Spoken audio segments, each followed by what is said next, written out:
One Punch Man Season 3 has been a disaster, not just the anime, but everything surrounding it. I waited 6 years for this anime, and 6 years later, it somehow looks worse than before. There is clearly a huge disconnect here, because there is talent involved, but there's something going real f***ing cattywampus, and there's something that's gone awry, and it's leading to this subpar trash that's being spewed out with Season 3. This little boycott with Bandai Namco has really gained a lot of traction, and I'm seeing this posted everywhere. Our beloved One Punch Man Season 3 just broke a record. The worst rated anime episode of all time.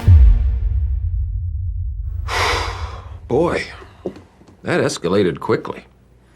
I mean, that really got out of hand fast. Alright, so a lot of you are probably aware of the situation going on with One Punch Man Season 3. And if you're not aware, I really don't know how, because basically everyone is talking about it at this point. I actually made a video not too long ago discussing the disappointing state of One Punch Man Season 3. However, I felt as though a follow-up to that video was necessary just because of how much the outrage is beginning to escalate. People are really pissed off about this show, to the point that straight up boycotts are being mounted against Bandai Namco, a company that is very heavily involved with this show's production. But let's save them for later. Trust me, we'll get to them. The fact is, this anime has underdelivered so drastically that it has gotten to the point that it is almost comical.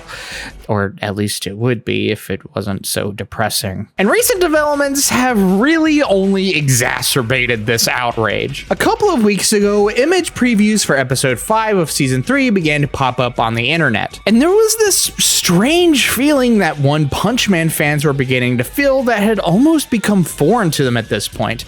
Is that hope? The images that were shown actually looked kind of promising. The art was nicely detailed and actually looked pretty good. And I mean, it would make sense for this episode to be quality, at least. I mean, it's covering a pretty big moment from the manga. But maybe the first 4 episodes weren't up to snuff because they were putting all of their effort into this episode. Maybe it'll actually be good.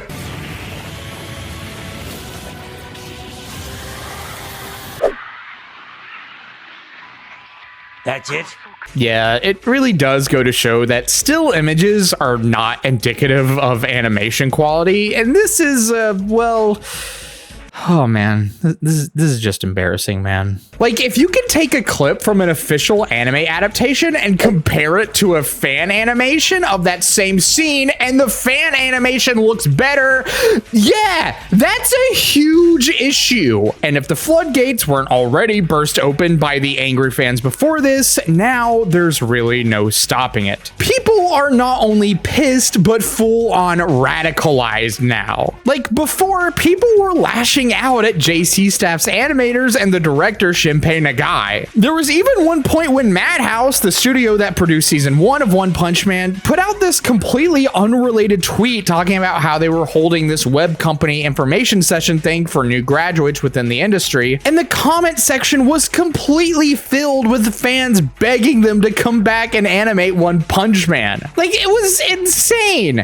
However, individuals in the community and even within the anime industry like Vincent Chanzard have come out and tried to inform people where their discontent should be aimed at. And this is why people are now going after Bandai Namco, because they hold a substantial role in the creation of the One Punch Man anime. This is where the boycott comes into play. There is an active call on the internet by One Punch Man fans to refrain from purchasing any products created by Bandai Namco, in hopes that they will experience a large enough revenue loss to maybe finally come to their senses and not allow this anime to suffer in perpetual mediocrity. And honestly, this is probably a long time coming, not only with the way that season 2 of One Punch Man was handled, but even Blue Lock, another well-loved anime that was given a very disappointing second season. And oh my gosh, what do you know? Bandai Namco has their fingers all over that as well. Small world, I guess. Or maybe Bandai Namco is just a massive media conglomerate, and if you were to do a Google search, you would be astounded by just how deep their tendrils are within the Japanese entertainment industry. But yeah, I mean, that's, neither here nor there. If you want my honest opinion, while I'm glad that a lot of people's ire is no longer being aimed at the individual staff working on the show, who really are just at the mercy of very, very powerful companies that don't care about their well-being, I'm also doubtful how effective something like this will be. For instance, I've seen people demand that they straight up reanimate all of season 3 to bring it more in line with fans' expectations, and I can tell you already that's probably not going to happen. Like, from a marketing standpoint, it'd make more sense to just put that kind of effort into making sure that season 4 is actually good and just, moving on from season 3 like it was a fever dream or something. There's also the fact that Bandai Namco is involved in a lot of things. I'm really not expecting people to just stop playing games like Tekken or Elden Ring, or to stop watching and playing with Gundams just because of one disappointing anime. But even despite my doubts, I will still 100% encourage people to vote with their wallets. Because this gets to the very core of what has not only poisoned One Punch Man, but the entire anime industry at large. That's right. It's time we finally talk about production committees. Before we can really get into the meat of things, what even are production committees? So a lot of you are probably aware of this, but making anime isn't cheap.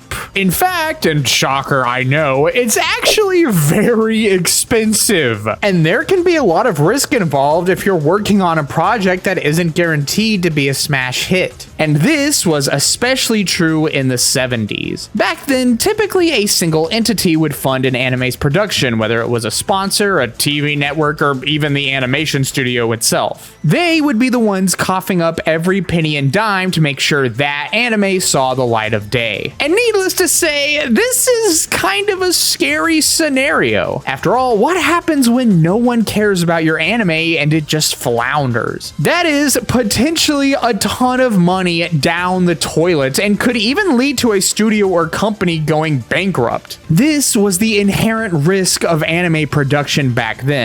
However, this would all change with the advent of Akira, one of the most iconic Japanese films to ever exist. This movie broke a lot of ground, both in terms of animation as well as its production. At the time, Akira had the largest number of companies involved in its production of any anime ever, all contributing funding to this single film's development. Toho, Kodansha, TMS, Bandai, Laserdisc, Sumitomo Corporation, Mainichi Broadcasting System. It was a large collection of some of the biggest companies, and this method of funding was an absolute necessity. Akira was a massive undertaking of a film. The only way it would be possible to even make it is if all of these companies chipped in. And soon, this practice would branch out from just anime films to anime in general. This is where production committees as we know them were born. And I'm just gonna come out and say it, production committees are actually a good thing.